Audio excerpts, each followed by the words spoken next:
I am a 33 years old female, and I have had fertility issues for the past couple of years with my husband. He's 35.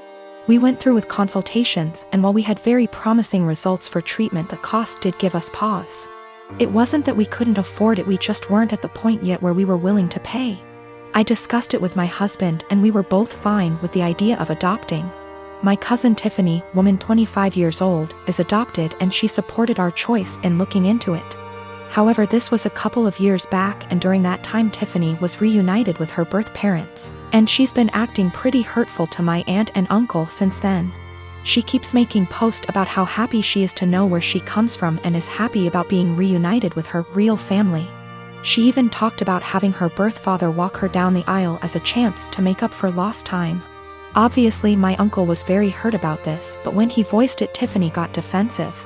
She called my uncle selfish, how this was about her, and that he knew what he signed up for when raising someone else's kid. Before the pandemic, Tiffany moved closer to where her bio mother lived so they could make up for lost time.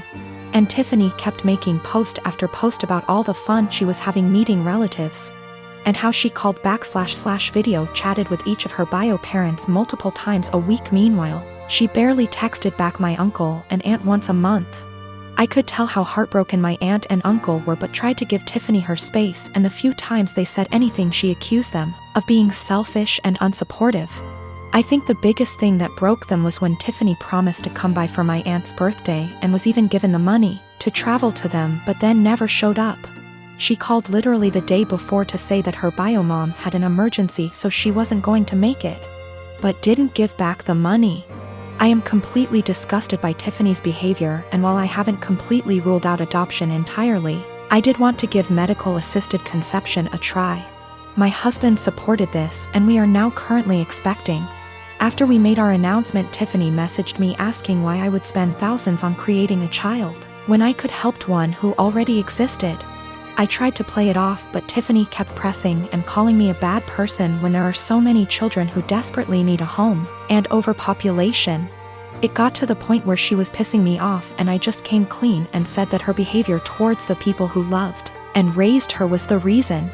Tiffany got really upset, but I didn't care. However, her parents are now starting to say that I was wrong. Recently, I got engaged to my amazing fiancée Amy. I was the happiest I have ever been when Amy said yes, and was nothing but excited for our wedding. We started planning the venues, the dates, and the invites.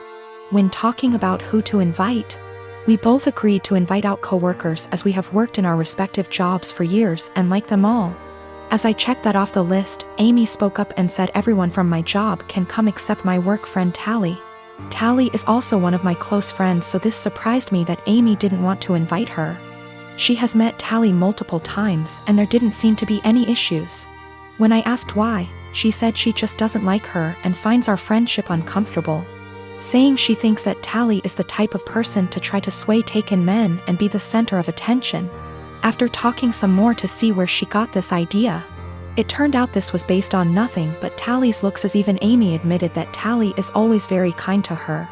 But still, Amy is adamant about Tally not going and said that she makes her insecure. Amy is a beautiful woman, so I don't know why she feels this way. I told Amy that if it makes her feel comfortable not having Tally at the wedding, then that is fine. But before invitations go out, I wanted to speak to her privately to let her know to save embarrassment.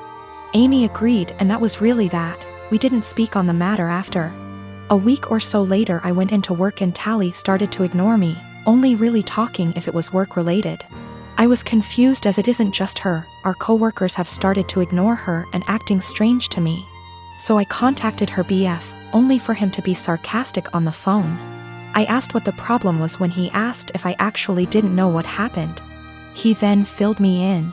Turned out a few days earlier Amy came to my work on my day off with invitations. I had no idea she even made them yet, and handed everyone an invite in front of Tally, then saying to Tally, "You aren't invited, women like you aren't welcome," which has sparked everyone suggesting she is my other woman. Since then she has been harassed by some guys at work and shunned by the women. She is now looking for another job. This pissed me off and I apologized profusely, as I didn't know. When I got home that night, I confronted Amy about this. She denied it at first, but then told me she did it, but it is now not an issue because she's quitting her job. I flipped on her, saying how she clearly didn't trust me to say and that she crossed a line doing all this behind my back. She didn't see the problem and got upset, asking me why I'm so mad, me responding, if we are really going to get married, get your insecurities in check and grow up. I stayed at a friend's since but have had texts from Amy, her friends, and her mother saying for this and that Amy doesn't deserve this treatment. I have made many attempts to speak to Tally privately to find out what was happening prior to contacting her BF. She brushed me off by saying she either had work to do or that there was nothing to talk about. No one would really speak to me, so I contacted her BF as a last resort. Her BF says he is going to pass on to Tally what I said to him on the phone. The wedding is currently on hold, that is also why I'm staying at my friend's. Need some distance to figure stuff out. Nothing has or ever will happen with Tally, no feelings, nothing adult, absolutely nothing.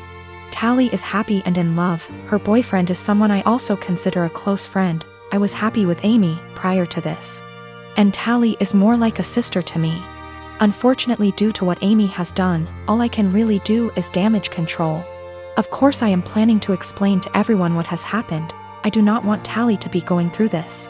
She is a genuinely kind person who does not deserve any of this.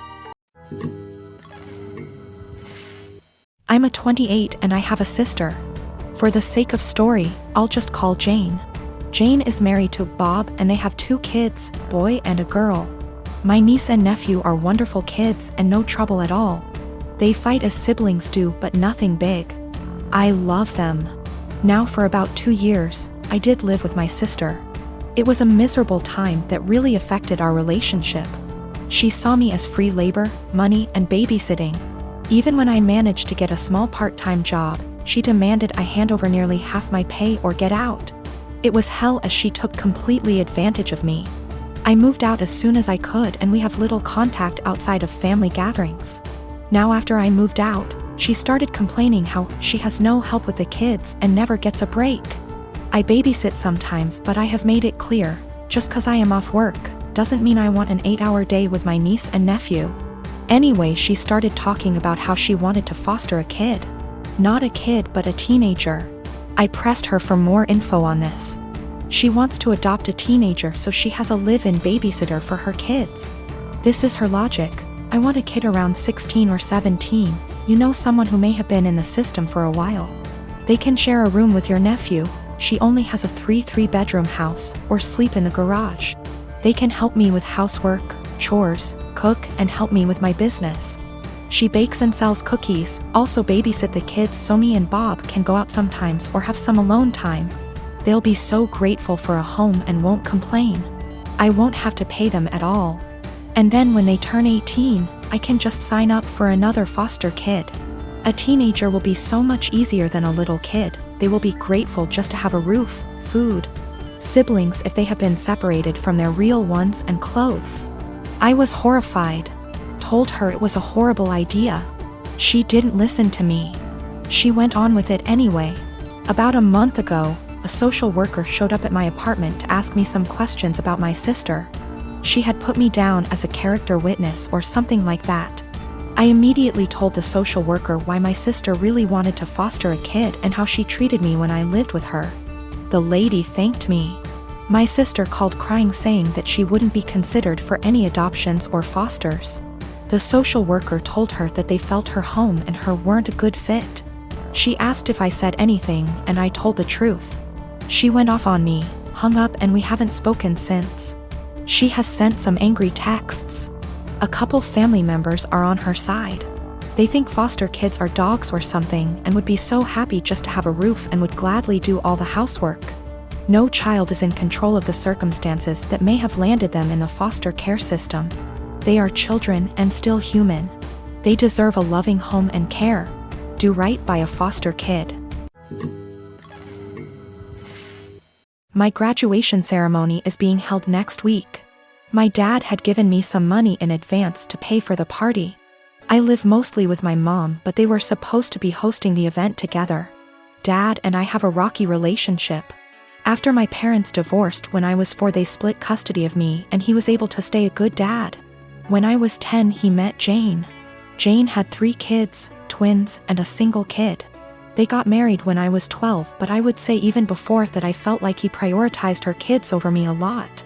He would cancel plans with me if they wanted to do something and would either do the thing with them or force me to go and say it was even better than our plans, when for me it wasn't. Think going for a hike with me versus taking them to an indoor play area. Or seeing a movie with me versus the kiddie park. One more example is when I was given a ticket for a concert my dad and I both love. He was supposed to buy a ticket to come with me for some father/son time, but actually spent it on his youngest stepkid who wanted their room painted. He told me at the last minute and it hurt. There are other times stuff like this happened. He didn't show up at the hospital when I broke my arm because one stepkid was getting their tonsils out and wanted both him and his wife there. He told my mom over the phone to tell me he was proud of me for being brave and understanding. When I would bring this stuff up to him, he'd tell me it was natural to feel jealous of sharing his attention. That was all he would say. In 2019, he told my mom he would split the cost of a trip I wanted to go on with one of my clubs, because she didn't have the money all by herself. Mom had her half saved. We told my dad he needed to pay. He said bills were tight and it was the twins' birthdays and the money needed to go on something for them. He told me we could do something as a family when the trip happened instead. I told him to forget it. That he was making it clear who was more important and I was going to stay with my mom where I actually mattered. Mom borrowed money to cover the other half of the trip. Dad told me he regretted making me feel less important and we were working on things, and then the graduation money was given about a month ago. Then a week ago he called and told me how one of the stepkids was being bullied, how bad of a time they're having it. And with that money they could help cheer them up for their birthday. I was pissed. I hung up. Then 2 days later I showed up at his doorstep, gave him the money and told him I didn't want to see him or his new family at my graduation, and that he had chosen who was more important, so he better stay out of my life. His stepkids and 2 younger bio kids were there. I didn't stick around. He called and told me we needed to talk it out like adults, and that I had hurt the kids' feelings. His wife freaked out on me, so I blocked her,